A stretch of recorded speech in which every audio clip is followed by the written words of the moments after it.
আজকে আমিও ভাইরাল আলু রেসিপি বানিয়ে ফেললাম। এই স্ন্যাক্স এতই মজা, এতই সহজ যে বাসায় একবার ট্রাই না করলে বুঝতেই পারতাম না। যা হোক, এখানে আমি 4টি আলু নিয়েছি। আলুগুলো ধুয়ে খোসা ছাড়িয়ে নিলাম। এখন একটি ছুরির সাহায্যে ছোট ছোট পিস করে কেটে নিলাম। এই আলুগুলোকে সিদ্ধ করতে দিব। এই রেসিপিটির মূল উপকরণই হচ্ছে আলু। আলুগুলোকে সিদ্ধ করতে দিলাম। আলুগুলো ছোট ছোট টুকরো করছি কারণ তাড়াতাড়ি যেন সিদ্ধ হয়ে যায়।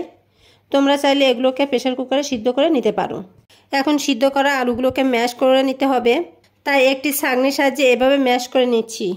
এভাবে করলে বেশ স্মুথ একটা ভাপ আসে।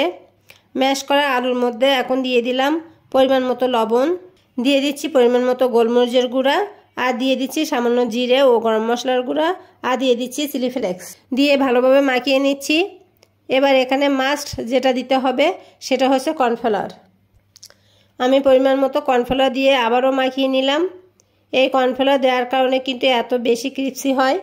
এখন একটি প্লেটে সামান্য তেল মালিশ করে নিলাম।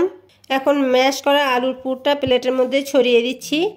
আমি এখানে হাত দিয়ে চেপে চেপে চতুর্ভুজ আকৃতির একটা শেপ তৈরি করে নিলাম। মেন কাজ এখানেই শেষ। এবার প্লেটটিকে 10 মিনিটের জন্য ডিপ ফ্রিজে রেখে দিব। 10 মিনিট শেষ। এখন ডিপ ফ্রিজ থেকে বের করে নিলাম। দেখুন, এই আলুর পুরগুলো বেশ সুন্দর করে সেট হয়ে গেছে। এখন লম্বা লম্বা শেপ করে কেটে নিব। এটা দেখতে অনেকটা ফ্রেঞ্চ ফ্রাইসের মতো হবে। আমি লম্বা লম্বা করে কেটে নিলাম। এখন একটা প্যানের মধ্যে ডুবো তেলে ভেজে নিব। মনে মনে ভয় লাগছিল এগুলো ভেঙে যায় কিনা, কিন্তু না, এগুলো অনেকটা জেলির মতো হয়ে গিয়েছে।